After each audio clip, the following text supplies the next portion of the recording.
Was اور نصیحتیں، لفظ لفظ حکمتیں، ابر علم و آگہی سے برستی بارشیں، شرع کے امور سے، دین کے شعور سے، قلب و ذہن جگمگاتے ہیں سچ کے نور سے۔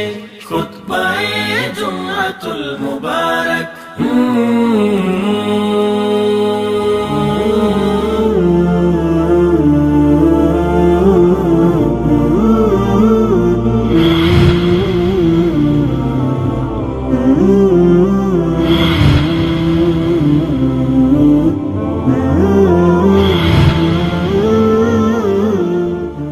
السلام علیکم ورحمۃ اللہ وبرکاتہ۔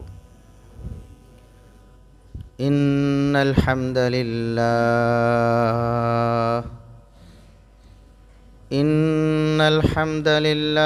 نحمده ونستعینه ونستغفره ونعوذ باللہ من شرور انفسنا ومن سیئات اعمالنا، من يهده الله فلا مضل له ومن يضلل فلا هادي له، اشهد ان لا اله الا الله وحده لا شريك له، واشهد ان محمدا عبده ورسوله۔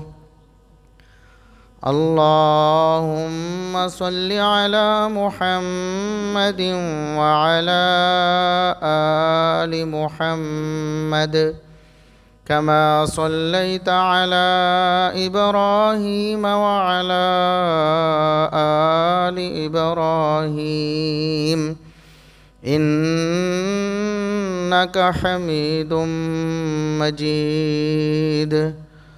اللهم بارك على محمد وعلى آل محمد كما باركت على إبراهيم وعلى آل إبراهيم إنك حميد مجيد۔ أما بعد، فيا أيها الناس، ألا إن خير الحديث كتاب الله، وخير الهدي هدي محمد صلى الله عليه وسلم، وشر الأمور محدثاتها، وكل محدثة بدعة، وكل بدعة ضلالة۔ أعوذ بالله السميع العليم من الشيطان الرجيم، من همزه ونفخه ونفثه، بسم الله الرحمن الرحيم۔ وقال الرسول يا رب إن قوم اتخذوا هذا القرآن مهجورا۔ انتہائی قابل احترام بزرگوں، عزیز نوجوان ساتھیوں، معززات و مکرمات اسلامی ماں اور بہنوں، ہر قسم کی حمد و ثنا، تعریف و تمجید، کبریائی، بڑائی، رفعت و عظمت اللہ رب العزت کے لیے، جو پوری کائنات کا خالق و مالک ہے۔ بے شمار، لا تعداد، بے حد و حساب درود و سلام پیغمبر آخر الزماں، محسن انسانیت، محسن کائنات، جناب محمد الرسول اللہ صلی اللہ علیہ وسلم کی ذات اقدس پر اللہ رب العزت کے فضل و احسان سے رمضان المبارک کا مہینہ ایک بار پھر ہمیں اپنی زندگی میں نصیب ہوا ہے۔ ہمیں اس مہینے کی قدر کرنی چاہیے اور اس مہینے کو اسی طرح بسر کرنا چاہیے جس طرح ہمیں اللہ اور اس کے رسول صلی اللہ علیہ وسلم نے بتایا ہے۔ آپ جانتے ہیں کہ قرآن کریم کا رمضان المبارک کے ساتھ ایک خاص تعلق ہے۔ گزشتہ خطبہ جمعۃ المبارک میں بھی یہ بات آپ نے سماعت فرمائی کہ قرآن کریم کے نزول کا مہینہ ہے رمضان المبارک۔ رمضان اور قرآن، اس کی نسبت آپ مشاہدہ بھی کرتے ہیں، قرآن کریم کو زیادہ پڑھا جاتا ہے، زیادہ سنا جاتا ہے عام دنوں کی نسبت رمضان المبارک میں۔ قیام رمضان ایک بہت ہی اللہ رب العزت کی پسندیدہ عبادت ہے۔ اس کی وجہ سے اللہ رب العزت پچھلے سارے گناہوں کو معاف فرما دیتے ہیں۔ اس قیام میں جو اہم چیز ہے وہ قرآن کریم کی قرأت کرنا اور اسے سننا ہے۔ قرآن کریم ہماری کتاب ہدایت ہے۔ قرآن کریم ایک مسلمان کا سلیبس نصاب ہے۔ قرآن کریم ہمارا بطور معاشرہ ایک دستور اور منشور ہے۔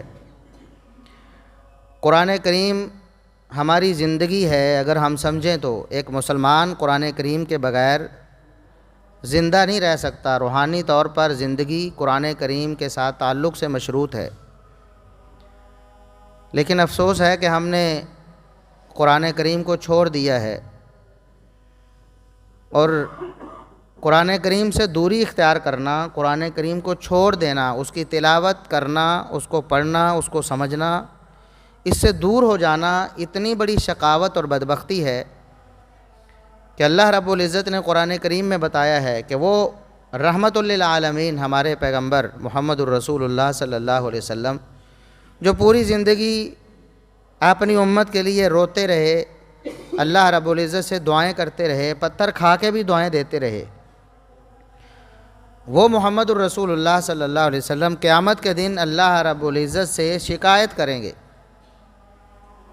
اللہ رب العزت کو شکایت لگائیں گے اپنی امت کے ان لوگوں کی جن لوگوں نے قرآن کریم سے اپنا تعلق توڑ لیا تھا، جنہوں نے قرآن کریم سے دوری اختیار کر لی تھی، جنہوں نے قرآن کریم کو پڑھنا، سمجھنا اور اس پر عمل کرنا چھوڑ دیا تھا۔ تو اللہ رب العزت نے فرمایا وقال الرسول یا ربی، قیامت کے دن محمد الرسول اللہ صلی اللہ علیہ وسلم رحمت کائنات ہونے کے باوجود اللہ رب العزت کو یہ شکایت کریں گے کہ اے میرے رب، ان قوم اتخذوا ھذا القرآن مہجورا، میرے اللہ، میری قوم نے اس قرآن کو چھوڑ دیا تھا۔ کتنی بڑی بات ہے کہ محمد الرسول اللہ صلی اللہ علیہ وسلم جو خیر خواہ تھے اس امت کے، جو ساری زندگی تڑپتے رہے، روتے رہے، سسکتے رہے اس امت کے لیے، تکلیفیں برداشت کرتے رہے، زخم سہتے رہے، وہ محمد الرسول اللہ صلی اللہ علیہ وسلم جو قیامت کے دن بھی اللہ رب العزت سے شفاعت کریں گے، وہ محمد الرسول اللہ صلی اللہ علیہ وسلم جنہوں نے ہمیں یہ بتایا ہے کہ لِكُلِّ نَبِيٍّ دَعْوَةٌ مُسْتَجَابَةٌ، اللہ رب العزت نے ہر نبی کو گارنٹی دی ہے کہ تمہاری ایک دعا میں ضرور قبول کروں گا۔ دعائیں تو ویسے اللہ رب العزت قبول کرتے ہیں اپنے انبیاء کی، لیکن کچھ دعائیں ایسی بھی ہوتی ہیں جو اللہ رب العزت قبول نہیں کرتے۔ جیسے ہر نبی کی یہ تمنا تھی کہ میری ساری کی ساری امت جنت میں جانے والی بن جائے، جہنم سے بچ جائے، کوشش اور محنت بھی کی، لیکن اس کے باوجود بھی ایسا نہیں ہوا۔ بہت سے لوگ ایسے تھے ہماری امت میں بھی جو جہنم کا ایندھن بننے والے ہیں۔ اللہ رب العزت ہمیں محفوظ فرمائے۔ نبی کریم صلی اللہ علیہ وسلم نے فرمایا کہ ایک دعا ایسی ہے جس کے بارے میں اللہ رب العزت نے گارنٹی دے دی ہے، اپنے نبی سے کہہ دیا کہ مانگ لو، وہ جو دعا ہوگی اس کے بارے میں 100% گارنٹی ہے کہ وہ مراد نہ کروں۔ تو ہر نبی نے اپنی دعا مانگ لی، دنیا میں کسی نہ کسی حوالے سے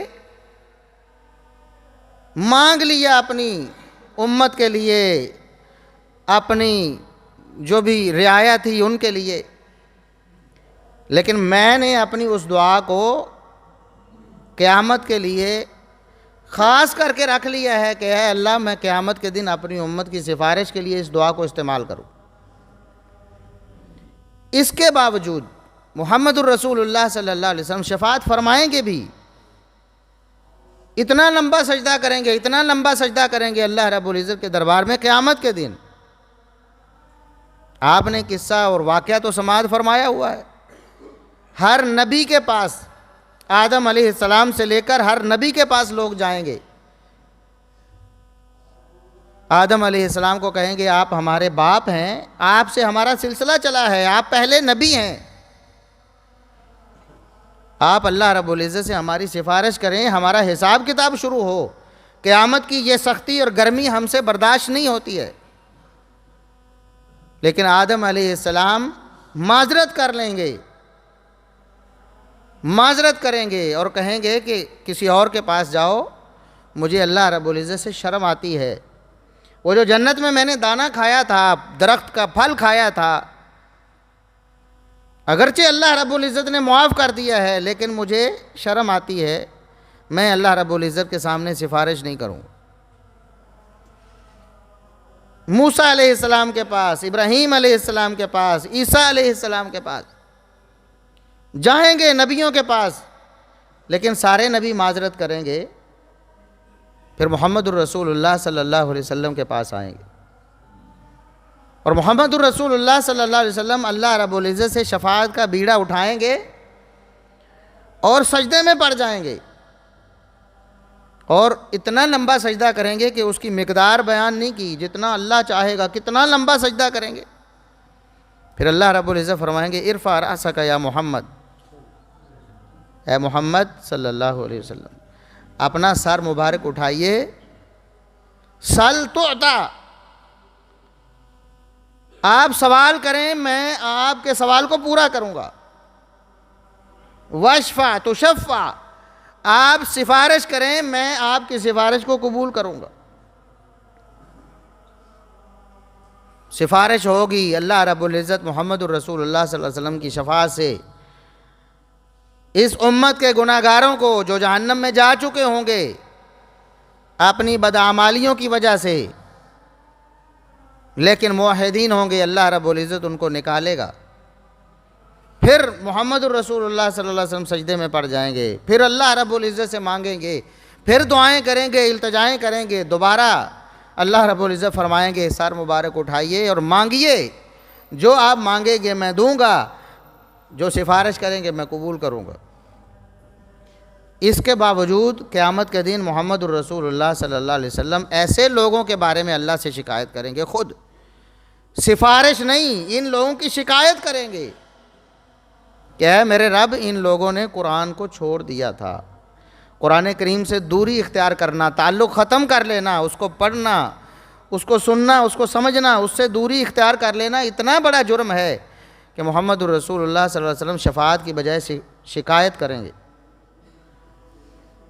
تو آج ہم نے قرآن کریم کو چھوڑ دیا ہے، سارا سال تو چھوڑا ہی ہے، افسوس کی بات ہے کہ رمضان المبارک میں بھی ہمارے معمولات میں تبدیلی نہیں آ رہی، قرآن کریم کی تلاوت، قرآن کریم کے فہم کے لیے ہم اپنے آپ کو وقف نہیں کر رہے، حالانکہ یہ جس طرح یہ روزے کا مہینہ ہے اسی طرح قرآن کا مہینہ ہے، یہ قرآن کا مہینہ ہے، اپنے آپ کو اپنے معمولات سے نکال کر خاص وقت قرآن کریم کے لیے دیں، اس کو پڑھنے کے لیے، اس کو سمجھنے کے لیے، کہیں ایسا نہ ہو کہ محمد الرسول اللہ صلی اللہ علیہ وسلم کی شکایت کی زد میں ہم بھی آ جائیں۔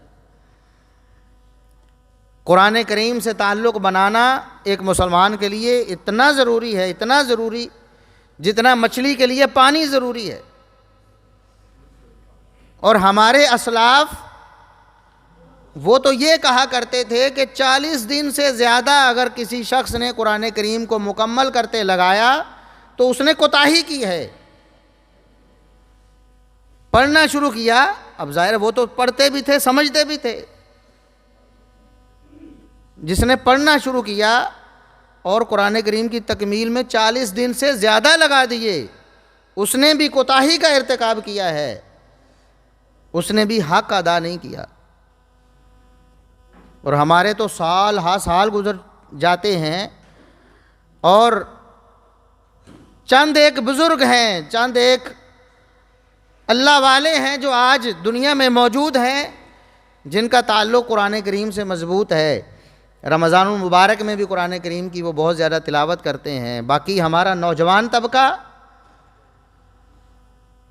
اور بہت سے ہمارے بزرگ بھی ایسے ہیں جو دنیا کے بکھیڑوں میں اتنا مصروف ہو گئے ہیں، یا پھر خبروں میں، ٹیلی ویژن میں، کھیلوں میں، ڈراموں میں ان کے اتنے شوقین ہو گئے ہیں کہ رمضان المبارک بھی ان پر اثر نہیں کرتا، قرآن کریم کی تلاوت کے لیے وہ وقت نہیں نکالتے، اپنا وقت ضائع کریں گے۔ یقین کریں ایک ایک لفظ نہیں، ایک ایک حرف پر اللہ رب العزت 10 نیکیاں دیتا ہے۔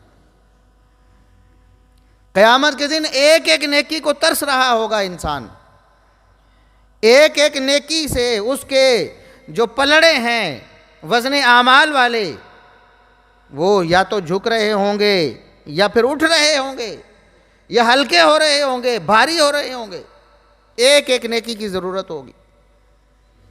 اور قرآن کریم ایک لفظ نہیں، ایک حرف پڑھنے پر 10 نیکیاں اللہ رب العزت عطا فرماتا۔ اور ایک لفظ میں کتنے کتنے حرف ہوتے ہیں۔ اللہ کے رسول صلی اللہ علیہ وسلم نے مثال دیتے ہوئے فرمایا کہ الف لام میم چھوٹا سا لفظ ہے جو آپ پڑھتے ہیں سورہ بقرہ کے آغاز میں بھی، الف لام میم، تو یہ الف لام میم 3 حرف ہیں۔ یہ ایک لفظ ہے لیکن اس لفظ میں 3 حرف ہیں، الف لام اور میم۔ اتنا اگر کوئی شخص پڑھتا ہے تو اللہ رب العزت اس کے نامہ اعمال میں 30 نیکیاں لکھ دیتے۔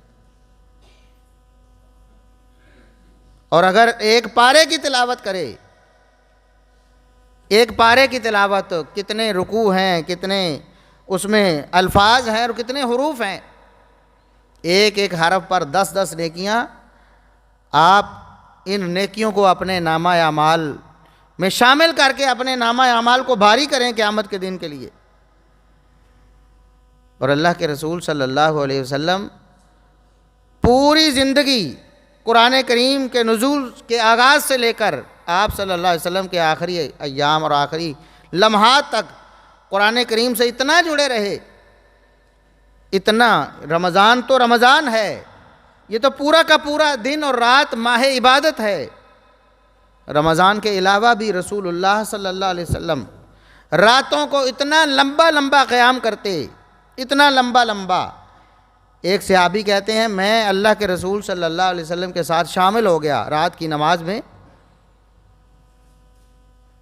میں آپ کے گھر میں، رشتہ دار تھا آپ صلی اللہ علیہ وسلم، عبداللہ ابن عباس ہیں،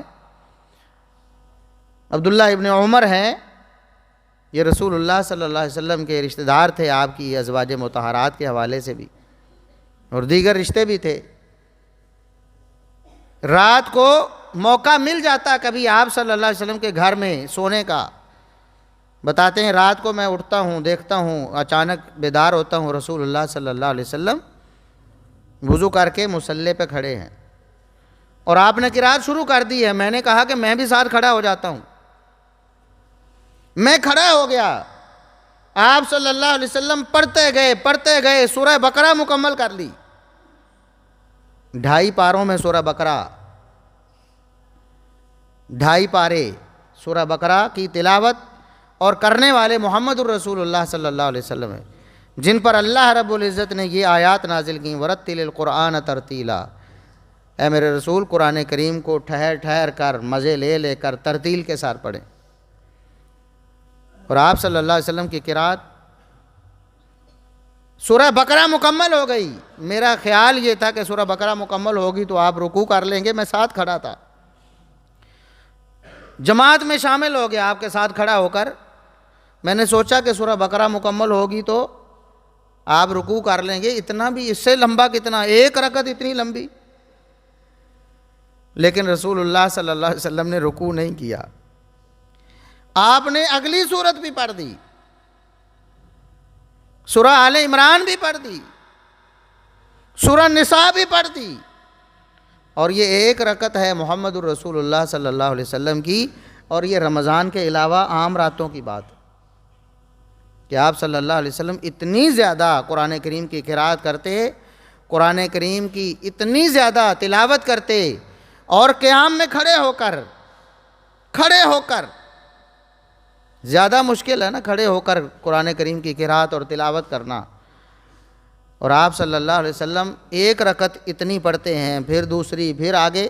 رسول اللہ صلی اللہ علیہ وسلم کا جو عمومی قیام تھا رمضان اور غیر رمضان میں، وہ 8 رکعت اور اس کے بعد 3 وتر، 2 رکعت پڑھ کے سلام، پھر 1 وتر، 8 رکعتیں 2 کر کے آپ صلی اللہ علیہ وسلم پڑھتے تھے. سیدہ عائشہ رضی اللہ عنہا بیان کرتی ہیں فَلَا تَسْأَلْ عَنْ حُسْنِهِنَّ وَطُولِهِنَّ، وہ جو آپ صلی اللہ علیہ وسلم کی رکعتیں ہوتی تھیں، 8 رکعتیں قیام اللیل کی، کتنی لمبی ہوتی تھیں، کتنی خوبصورت ہوتی تھیں، ان کے بارے میں تو پوچھو ہی نہ. میرے پاس بیان کے لیے الفاظ ہی نہیں ہیں، کتنی لمبی اور کتنی خوبصورت اللہ کے رسول صلی اللہ علیہ وسلم قرات کرتے تھے راتوں کو کھڑے ہو کر، رمضان میں بھی اور غیر رمضان میں. اتنا زیادہ تعلق قرآن کریم سے کہ اللہ رب العزت نے قرآن کریم میں سورہ مزمل نازل فرمائی. فرمایا یا ایھا المزمل قم اللیل الا قلیلا، اے میرے رسول رات کو قیام کریں لیکن تھوڑا سا آرام بھی کر لیں. اے میرے نبی تھوڑا آرام بھی کیا کریں. اتنا قرآن سے تعلق محمد الرسول اللہ صلی اللہ علیہ وسلم کا. اور ایک صحابی بیان کرتے ہیں ایک رات میں نے دیکھا رسول اللہ صلی اللہ علیہ وسلم قرات کرتے کرتے ایک آیت پہ پہنچے، پھر آپ صلی اللہ علیہ وسلم ساری رات اسی آیت کو بار بار پڑھتے رہے. اس آیت کو اتنا پڑھا آپ نے، ساری رات آپ صلی اللہ علیہ وسلم اس آیت کی بار بار تلاوت کرتے رہے، ہر رکعت میں اٹھ کر وہی آیت بار بار پڑھتے رہے. تو قرآن کریم سے تعلق محمد الرسول اللہ صلی اللہ علیہ وسلم کا کس قدر تھا. اور پھر آپ صلی اللہ علیہ وسلم رمضان المبارک میں جبریل امین سے دور کیا کرتے تھے، اور آخری رمضان میں 2 دفعہ آپ صلی اللہ علیہ وسلم نے جبریل امین سے دور کیا، قرآن کریم سنا بھی اور سنایا بھی. اور پھر صحابہ کرام رضوان اللہ علیہم اجمعین کا کتنا تعلق تھا قرآن کریم کے ساتھ. رمضان کی بات نہیں ہے، عام دنوں میں بھی، عام دن جن کے حوالے سے ہماری کوئی توجہ ہی نہیں ہے نا قرآن کریم سے تعلق، رمضان میں اگر بن جائے تھوڑا سا تو بڑی بات ہے. عام دنوں میں تو ہمیں کوئی پرواہ ہی نہیں. ہم سمجھتے ہیں کہ شاید یہ تو ہمارے لیے ہے ہی نہیں، یہ قرآن کتاب شاید کسی اور کے لیے نازل ہوئی ہے. سیدنا عبداللہ ابن عمر رضی اللہ عنہما خود بیان کرتے ہیں کہ رسول اللہ صلی اللہ علیہ وسلم کو میرے والد صاحب نے میرے بارے میں بتایا کہ اس کی عبادت کا یہ حال ہے، تو آپ صلی اللہ علیہ وسلم نے مجھے بلا کر نصیحت کی کہ عبداللہ قرآن کریم آپ اتنا زیادہ پڑھتے ہیں، تھوڑا کم کر لیں. دنیا کے امور بھی ہیں سر انجام دینے کو، دنیا کے معاملات بھی ہیں، گھر بار بھی ہے، بیوی بھی ہے، کوئی مہمان بھی آ جاتا ہے، تمہارے جسم کا بھی تمہارے اوپر حق ہے، آرام بھی پہنچاؤ اسے، کچھ تلاوت کم کرو. اللہ کے رسول صلی اللہ علیہ وسلم ان صحابی کو فرماتے ہیں چلو مہینے میں پڑھ لو. وہ صحابی کہتے ہیں اللہ کے رسول مجھے اس سے زیادہ پڑھنا ہے، مجھے اجازت فرمائیں اس سے زیادہ پڑھنے کی. 10 دنوں میں پڑھ لو. کہتے ہیں مجھے اس سے زیادہ کی اجازت چاہیے، یعنی 3 پارے روزانہ. اور وہ بھی ہماری طرح نہیں کہ ہم فوراً پڑھ کے بغیر سمجھے اور فارغ ہو جائے. اللہ کے رسول صلی اللہ علیہ وسلم فرماتے 3 پارے روزانہ پڑھ لیے کرو، 10 دنوں میں پڑھو. صحابی کہتے فَإِنِّي أُطِيقُ أَكْثَرَ مِنْ ذَلِكَ، اللہ کے رسول تھوڑی سی اور گنجائش نکالیں، میرا اور دل کرتا ہے، میں پڑھ سکتا ہوں، مجھے اور پڑھنے دیں. فرمایا 7 دنوں میں پڑھ لو. کہتے ہیں اللہ کے رسول مجھے اور اجازت دیں. اور ایک روایت کے مطابق رسول اللہ صلی اللہ علیہ وسلم نے فرمایا کہ چلو پھر 3 دنوں میں پڑھو. 3 دنوں سے پہلے اگر پڑھو، یعنی اتنا پڑھو گے کہ 3 دنوں سے پہلے قرآن کریم مکمل ہوگا، پھر تو غور و فکر کا موقع ہی نہیں ملے گا. کم از کم اتنے دن تو لگاؤ، 3 دن تو، یعنی 10 پارے 1 دن میں پڑھ لو. اور ہمارا حال کیا ہے؟ ہم تو پورا سال نوجوانوں سے پوچھ کے دیکھیں، وہ ایمان سے بتائیں نوجوان کتنے سال ہو گئے ہیں قرآن کریم کی تکمیل نہیں کی. بچوں کو ہم بہت توجہ دیتے ہیں دنیا کی تعلیم کے حوالے سے. دنیا کی تعلیم پہ ساری توجہ ہے، اس کے لیے سارے اسباب اور وسائل بروئے کار لائے جاتے ہیں، لیکن اگر توجہ نہیں تو قرآن کریم پر نہیں. بس اتنا ہے، ایک رواج بنا ہوا ہے ماحول معاشرے میں کہ بچے نے قرآن پڑھ لیا ہے، بس وہ مسجد میں بھیج کر یا قاری صاحب کو گھر میں بلا کر کسی طرح قرآن کریم سے گزارنا ہے ایک دفعہ، تاکہ یہ ٹھپا لگ جائے کہ قرآن پڑھا ہوا ہے. لوگ کیا کہیں گے کہ اتنا بڑا ہو گیا ابھی قرآن نہیں پڑھا. اس لیے چاروں ناچار کسی نہ کسی طریقے سے قرآن کریم سے گزار دیتے ہیں، اس کے حروف پڑھا کر، اور بس ہمارا فرض ادا ہو جاتا ہے. ہم سمجھتے ہیں کہ ہم نے کامیابی حاصل کر لی ہے اور قرآن کریم کے حوالے سے اپنی ذمہ داری پوری کر لی ہے. انگلش اگر اس کو نہیں آتی نا، پڑھ لیتا ہے اوپر دیکھ کر، ریڈنگ زبردست کرتا ہے، لیکن اس کو سمجھ نہیں آتی، ٹرانسلیشن نہیں کر پاتا. آپ پریشان ہوتے ہیں، اسکول والوں سے بات کرتے ہیں، کوئی ٹیوٹر رکھتے ہیں، خود محنت کرتے ہیں کہ اس کو سمجھ آئے کہ یہ کیا پڑھ رہا ہے. اس کو اگر انگلش کی بک سمجھ نہ آئی کہ کیا پڑھ رہا ہے تو نقصان ہو جائے گا. لیکن قرآن کریم کا ایک لفظ، ایک حرف نہ سمجھے، ایک سورت نہ سمجھے، ہمیں کوئی پریشانی نہیں. بس ہم نے قرآن کریم پڑھا دیا ہے، ایک دفعہ گزار دیا ہے، حق ادا ہو گیا. میتھ نہیں آتا تب بھی پریشانی ہے، کوئی بھی مضمون اس میں کمزور ہے تو پریشانی ہے، ٹینشن ہے، ڈپریشن ہے. لیکن قرآن کریم پڑھا نہیں ہے، سمجھا نہیں ہے، اس کے ساتھ تعلق نہیں ہے، کوئی پریشانی نہیں. جو دنیاوی علوم کے اسباق ہیں ان کی دہرائی ہوتی ہے، ریویژن ہوتی ہے، بار بار پڑھے جاتے ہیں، بار بار سمجھے جاتے ہیں. قرآن کریم کو نہیں پڑھا، نہیں دہرایا، کوئی پریشانی نہیں. خود ہماری بھی یہ حالت ہے اکثر لوگوں کی، الا ماشاء اللہ. سمجھدار ہیں، سمجھتے ہیں، ساری باتیں سنتے ہیں، لیکن قرآن کریم کو پھر بھی وقت دینے کے لیے تیار نہیں، اس کو پڑھنے کے لیے، اس کو سمجھنے کے لیے. ایک وقت قرآن کریم کے لیے خاص کریں، ایک وقت جو روزانہ ہو، رمضان ہو، غیر رمضان ہو. رمضان میں تو بہت زیادہ کرنا ہے، عام دنوں میں بھی ایک وقت ہو، قرآن کریم کے ساتھ آپ کا تعلق بحال رہے.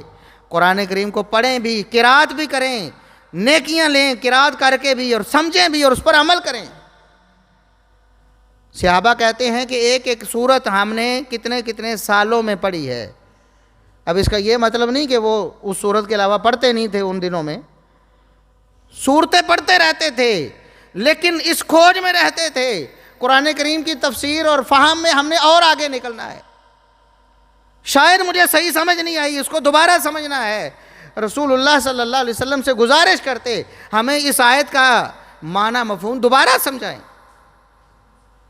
کئی کئی سال ایک ایک سورت پہ لگا دیتے، اور پھر جب پڑھتے اس کو سمجھتے اور اس پر عمل کرتے. جس آیت کو پڑھ لیتے، اس آیت کو سمجھ لیتے، پھر اس کو عمل کے ذریعے اپنی زندگی میں لاتے. یہ تو تصور نہیں ہو سکتا تھا کہ قرآن کریم کا حکم آ گیا ہے، سمجھ لیا ہے، پھر اس پر عمل ہی نہیں کیا. آج ہمارا کیا تعلق ہے؟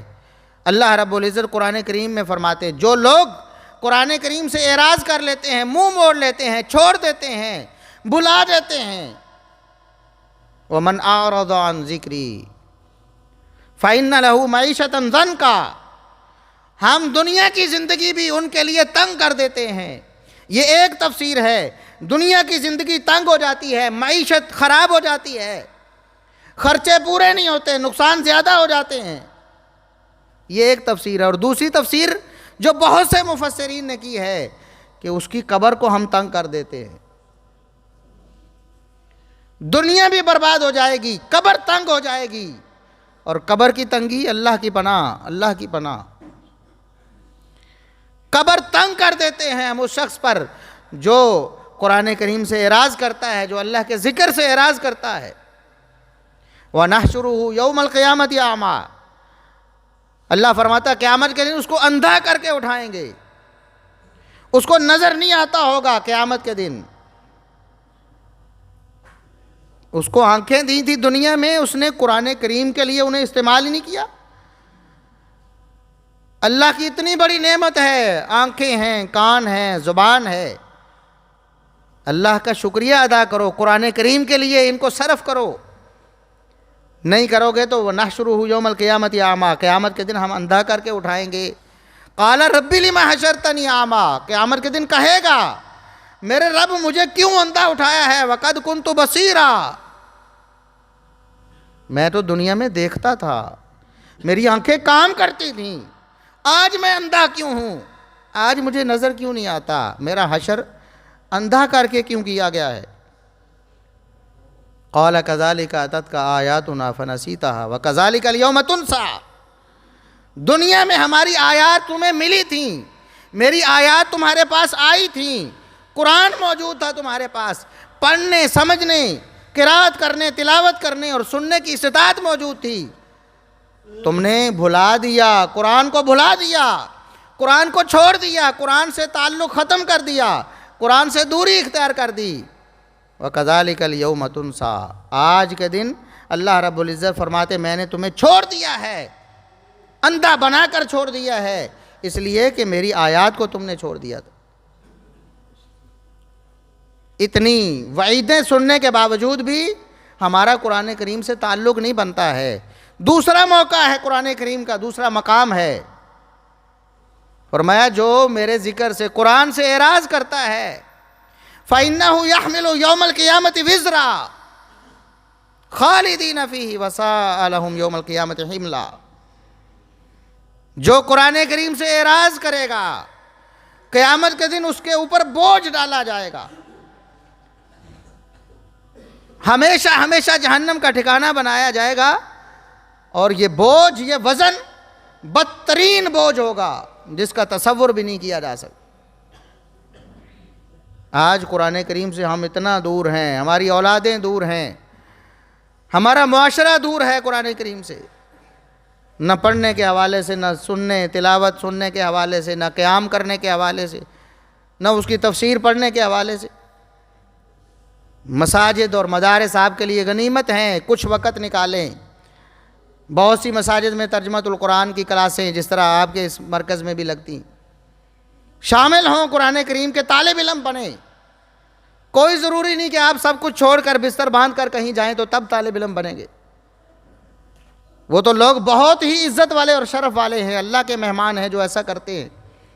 اگر آپ کاروبار میں الجھ گئے ہیں، معاملات ایسے ہیں نہیں نکل سکتے، آپ قرآن کریم کے لیے تھوڑا سا وقت تو نکالیں، قرآن کریم کی قرات اچھی کریں، جس طرح اللہ نے فرمایا ہے ترتیل کے ساتھ قرآن کو پڑھنا سمجھیں، سیکھیں اس کو، پھر جتنا اللہ نے استطاعت دی ہے اس کو یاد بھی کریں، اور پھر اس کو سمجھنے کی کوشش کریں، قرآن کریم نے کیا کہا ہے، اللہ کیا فرماتا ہے، اللہ ہم سے کیا چاہتا ہے، اللہ ہمیں کیسا بنانا چاہتا ہے۔ یہ قرآن کریم کتاب ہدایت ہے، آپ کے لیے ہر چیز ہدایت والی اس کے اندر موجود ہے۔ آپ کی دنیا داری کے اصول بھی ہیں، دینداری کے اصول بھی ہیں، آپ کی دنیا کی فلاح اور کامیابی بھی ہے، اور آخرت کی کامرانی بھی اس کے اندر ہے۔ اس کو پڑھیں تو صحیح، یہ تو ایسی لا زوال کتاب ہے، لا ریب کتاب ہے، اس جیسی کتاب دنیا میں نہ کبھی آئی ہے نہ آئے گی۔ آج دنیا کے انسان مسلمان شعروں میں مگن ہو گئے ہیں، شعر و شاعری چل رہی ہے، اس طرح کی خرافات میں، گانے بجانے میں مصروف ہو گئے ہیں۔ قرآن کریم روح کی غذا ہے، یہ اصلی غذا ہے جس کے ذریعے دنیا کی کامیابی بھی اور آخرت کی کامرانی بھی ملتی ہے۔ الا بذکر اللہ تطمئن القلوب، دلوں کی تسلی اور سکون قرآن کریم میں، اللہ کے ذکر میں ہے۔ اللہ سے دعا ہے کہ اللہ رب العزت ہمیں بڑھ چڑھ کر زیادہ سے زیادہ اپنا وقت قرآن کریم میں صرف کرنے کی توفیق عطا فرمائے۔ رمضان المبارک میں خصوصاً اور باقی دنوں میں عموماً ہمیں قرآن کریم سے اپنا تعلق مضبوط کرنے کی توفیق عطا فرمائے۔ سبحان ربک رب العزت عما یصفون وسلام علی المرسلین والحمد للہ رب العالمین۔